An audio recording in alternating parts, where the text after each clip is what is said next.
সাহিত্য সম্ভার 2.0 শ্রুতি কাহিনীর জগতে আপনাকে স্বাগত। আমি অভিক। আজকে আপনাদেরকে পাঠ করে শোনাব হেমেন্দ্র কুমার রায়ের ভয় সমগ্র থেকে বেছে নেওয়া আজকের গল্প ডাক বাংলো। আশা করি গল্পটা আপনাদের ভালো লাগবে। ভালো লাগলে অবশ্যই কমেন্ট করে জানাবেন, ভুল ত্রুটি হলে তা অবশ্যই কমেন্ট করবেন। শুরু করছি আজকের গল্প ডাক বাংলো। পশ্চিমের ছোট শহর বিশুদ্ধ জলবায়ুর জন্য বিখ্যাত। কিছুদিন এখানেই ডেরা পেতেছি। শহরের চারিপাশে নদী, পাহাড়, প্রান্তর, অরণ্য প্রভৃতি কিছুরই অভাব নেই। একদিকে শহরের সুখ সুবিধা আর একদিকে প্রাকৃতিক সৌন্দর্য, কাজেই জায়গাটি হয়ে উঠেছিল লোভনীয়। পশ্চিম দিকে প্রান্তর, তার উপর দিয়ে মাইল খানেক গেলেই পাওয়া যায় দূর বিস্তারী অরণ্য। এর ওর মুখে শোনা গেল বনের ভেতরে মাইল 2 অগ্রসর হলেই একটা বড় জলাশয়ের ধারে গিয়ে পড়া যায়। সেখানে নাকি জলক্রীড়া করতে আসে বালি হাঁস ও আরও কোনো জাতের রসনারোচক পাখি। বালি হাঁসের মাংসে ভিন্ডালু বানালে বড়ই সুস্বাদু হয়। একে তো শীতকাল, তাই বুনে আছে গাছের ছায়া, সুতরাং রোদের তাপে বিশেষ কষ্ট হবে না বুঝে একদিন দুপুর বেলাতেই পাখি মারা বন্দুক নিয়ে বেরিয়ে পড়লুম। এখানকার বাসিন্দাদের মাইল সম্বন্ধে ধারণা হচ্ছে বিদেশিদের পক্ষে ভারী বিপজ্জনক। জলাশয়ের দূরত্ব শুনেছিলাম মাইল 2, কিন্তু অন্তত 6 মাইল পথ চলবার পর তবেই জলাশয়ের নাগাল পাওয়া গেল। কেবল জলাশয় নয়, প্রথম দৃষ্টিতে এক ঝাঁক বুনো হাঁসও দেখতে পেলুম এবং পাক করে বন্দুকও ছুড়লুম, কিন্তু তারা অনায়াসেই ছড়রাগুলিকে এড়িয়ে আকাশে বন্দুকের সীমানার বাইরে গিয়ে চক্র দিয়ে উঠতে লাগলো। আমি বোকার মতন ফ্যাল ফ্যাল করে তাকিয়ে রইলুম। হাঁসের একটা পালকও সংগ্রহ করতে পারলুম না। আমিও নাছোড়বান্দা শিকারী, রাতে ভিন্ডালু খাওয়ার জন্য বদ্ধপরিকর, সুতরাং বহুক্ষণ ধরে চলল বুনো হাঁসের পেছনে ছোটাছুটি। কিন্তু হতভম্বী, আজ ঘুম থেকে উঠে অজান্তে নিশ্চয়ই কারোর অপয়া মুখ দেখে ফেলেছি। শেষ পর্যন্ত একটা হাঁসও আমার ভিন্ডালুর উপকরণে পরিণত হতে রাজি হলো না। বৈকাল সূর্য হেলেছে পশ্চিমে। অরণ্যে বেলা শেষের অন্ধকার নামেও তাড়াতাড়ি। এই বেলা বাড়িমুখ না হলে বিপদের সম্ভাবনা।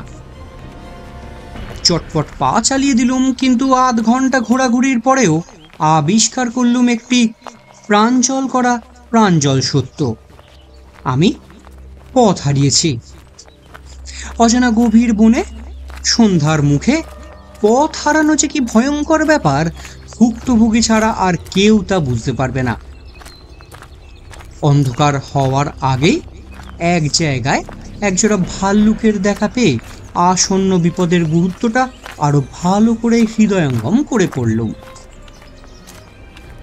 ভাল্লুকের ওপরওয়ালা হতে পারে বনে এমন বদমেজাজি জানোয়ারও যে আছে সে বিষয়েও সন্দেহ নেই। আমার সম্বল তো একটা পাখি মারা বন্দুক মাত্র।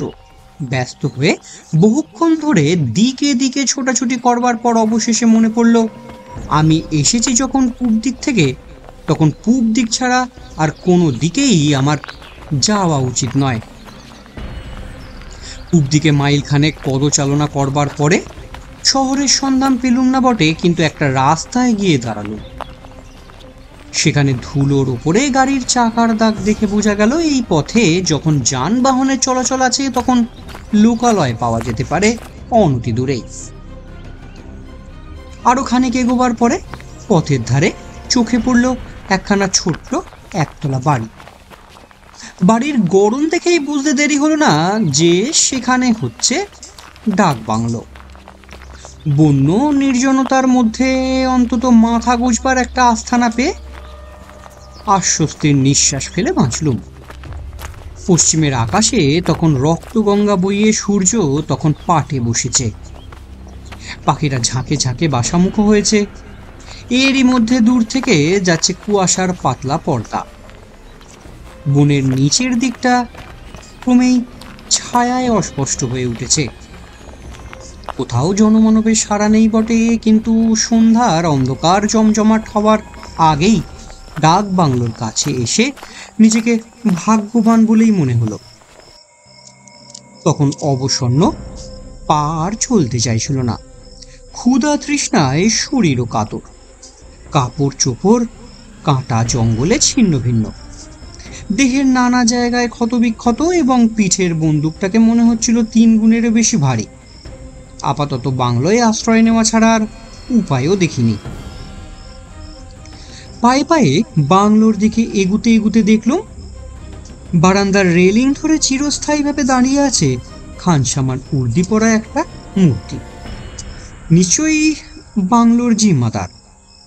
আরো কাছে এসে মূর্তিটাকে ভালো করে দেখবার সুযোগ পেলাম। লোকটা কাল বুড়ো, বয়স ঠিক মতো ধরবার উপায় নেই।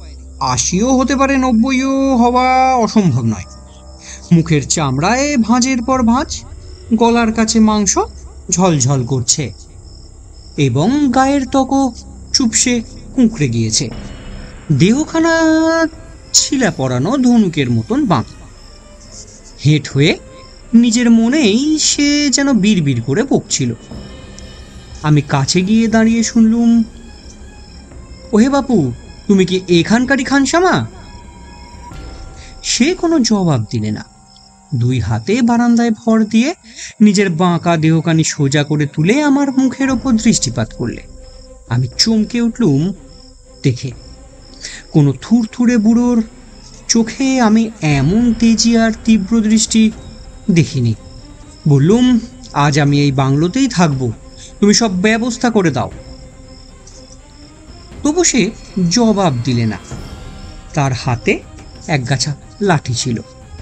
সেই লাঠিটা মাটির ওপরে সশব্দে ঠকঠকিয়ে সে টুক করে বাংলোর ভেতর চলে গেল। আমিও তার পিছু পিছু গেলাম। তারপর সে ঠকাং করে একটা ঘরের শিকল খুলে দিয়ে বিনা বাক্য ব্যয়ে সরে পড়ল চোখের আড়ালে। ভাবলুম লোকটি বোবা নাকি। আর একটা ব্যাপারও লক্ষ্য করলুম, লোকটার জামা কাপড় ভিজে সপ সপ করছে। এখানকার এই পাহাড়ের শীতের শেষ বেলায় বুড়ো স্নান করেছে, কিন্তু উর্দি পরে কেউ কি স্নান করে? তবে কি 2 বাত গতিতে বুড়োর উর্দি ভিজে গিয়েছে? সেই জন্যেই দারুণ শীতে সে কথা কইতে পারছে না, কিন্তু তার হাব ভাবে শীত কাতরতার কোনো লক্ষণই তো দেখতে পেলুম না। আশ্চর্য! একটা ঘরের ভেতরে গিয়ে দাঁড়ালুম। সেই ঘর ব্যবহারের অযোগ্য।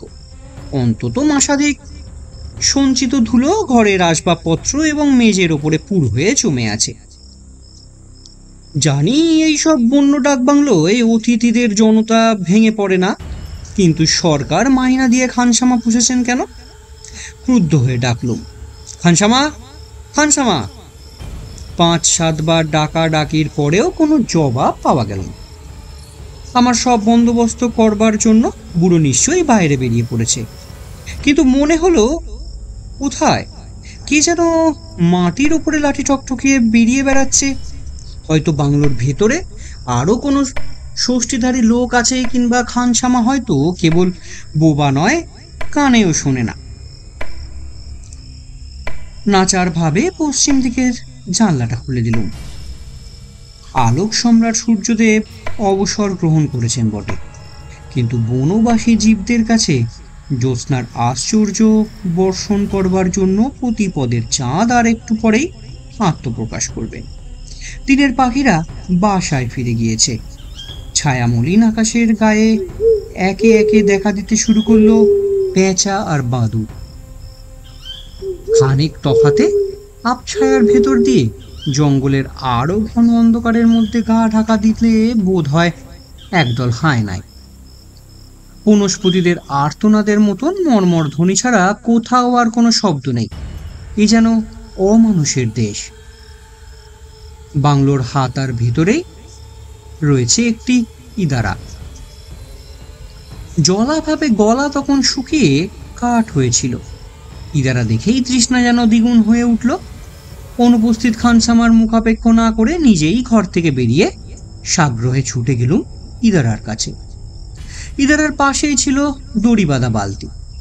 বালতিটা তুলে নিয়ে ইদারার গহ্বরে দৃষ্টিপাত করলুম এবং সঙ্গে সঙ্গে দারুণ আতঙ্কে এবং বিদ্যুৎ স্তম্ভিতের মতন দাঁড়িয়ে পড়লুম। কোথাও কেউ নেই।